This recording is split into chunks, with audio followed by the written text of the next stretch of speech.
Now, an Antrim-based couple who sued gossip site Tattle Life have been awarded £300,000. Joining us to discuss the lawsuit and the impact of gossiping is CEO of Goss.ie, Ali Ryan, and cyber psychologist Nicola Fox-Hamilton. Good morning. Thank you both so much for being here. Two people who are very aware of Tattle Life. But for anyone who mightn't be, Ali, what is it?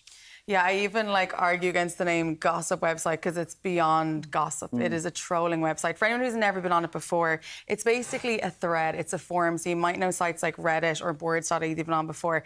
However, this website was specifically set up with the only goal of targeting people in the public eye. It literally says it on the homepage that they are there to hold people accountable. Unfortunately, it's gone from holding people accountable to just absolutely outright harassing people, stalking people, and very importantly, what this case was about, defaming people.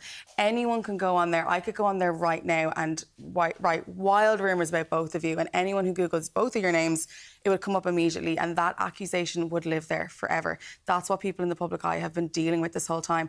Unsubstantiated claims, complete lies, and on top of that, maybe following them, saying where they live, where their kids go to school, and then just general harassment, how they look, how they mother, how they do their job, that they do it bad, that they're liars. All of these things fall under defamation and harassment. And who are these couple then? Yes. Were they in the public eye? So Neil and Donna Sands, yes. So Donna owns a company called Silky, a fashion company. So she'd be kind of on the scene in the north, and she had an Instagram account.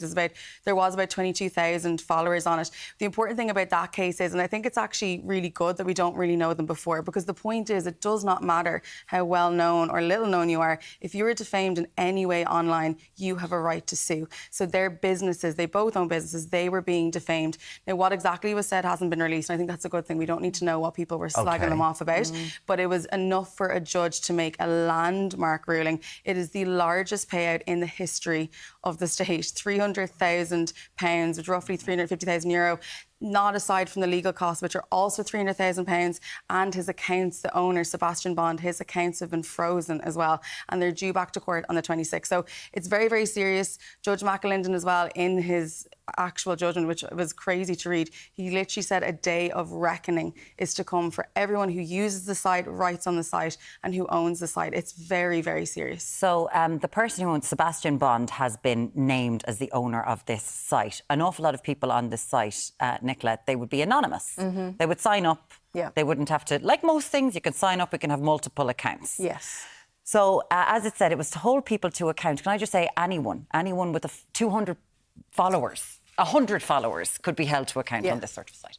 So, a lot of people said that it was it's for the good of people to hold, that it was a good thing that was happening on this site, and that's why it was there. Yeah, no, it's absolutely not. What's going on Tattle Life? So it is, it's called a gossip site. They call it a gossip site. It's not. It's more accurately like a site to bash and defame people, harass people, stalk people, and troll people.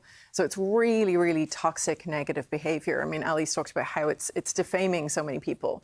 But I think the fact that it is anonymous, so all of the people on there are feeling like it's not connected to their offline life, and so they can't be held accountable. So there's a moral disengagement with that, where you feel like, no one can see what you're doing.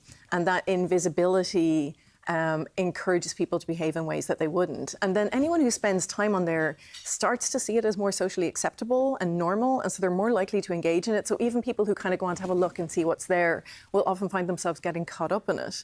But it is actually the main motivation for this kind of behaviour, particularly for the gossiping and pulling celebrities down, is actually envy. And there's two types of envy. You can have benign envy, where like everyone's experienced it, where you see someone doing really well and you're like, oh, I wish I had that, and maybe it doesn't feel so good. But malicious envy is where you're like, I wish I could have that. That person doesn't deserve it. I need to drag them down below my level so that I can feel better about myself. Now, that doesn't work. You don't feel better about yourself. That malicious envy is very much related to lower self-esteem, lower well-being. It's not healthy for people. So it's not good for the people who are being talked about. It's also not good for the people who are doing the talking either. It's crazy, isn't it? Ali, can I ask you, how is this allowed? Is there no laws against this? This is the problem, I suppose, and I feel like I've been waiting for so long for a case like this to happen, so that there could be a test case for legislation to come in. Currently, there's no legislation surrounding anonymous accounts and anonymity online. So anybody can set up an account slag us all off here this morning and say things. Same thing on Facebook or Instagram. Yeah, but is there not laws on Facebook and Instagram? There is. So Twitter, for example, I'll give you an example there. There has been successful cases in Ireland where there has been anonymous threads on Twitter and they have been unmasked. There's something called a Norwick Pharmacal Order. But until recently, it was in the High Court. So it's basically you go to a judge and you ask them to unveil anonymous accounts. Who do you give that order to? The owner of Twitter. The problem has been until last week, nobody knew who owned the website. So there are legal mechanisms, but nobody knew who owned the website to give them the papers, basically. So a Norwick Pharmacal Order, if there is anyone watching that is looking to sue, it's moved down to the Circuit Court now. So it is a little bit more affordable. It's still expensive, but it is affordable. And that is specifically to unveil the people who are writing those comments. Aside from that, the other legal action would be to take Sebastian Bond to court. Will that happen? Tattlers be unveiled? I'm 100% convinced that it will happen. Absolutely. You think as well, of it from his point of view. Yeah, I think for the people maybe who are most prolific on there and who targeted multiple people, you could possibly get a group of people coming together to unveil them. I think that would probably be a good strategic move from them. And then could there be something that they could be sued?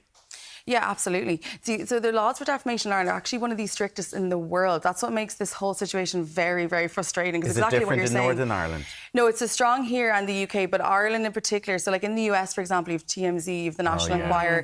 You can write whatever you want. Freedom of speech is so big there. In Ireland, it is not the case. Only 2 people of sound mind have to think less of you based on one comment that's been written or said out loud. I have a law degree as well, by the way, aside from gossip. This is why I know these things, right? So that's all it takes. So there's been a lot of, even in broadcast as well, a lot of broadcasters have been sued because someone has given a comment on a show, on a radio show, that has been defamatory, and it's minimum €50,000 payout. But this site has allowed people to do it with no repercussions, but that is now going to change, and it absolutely will change.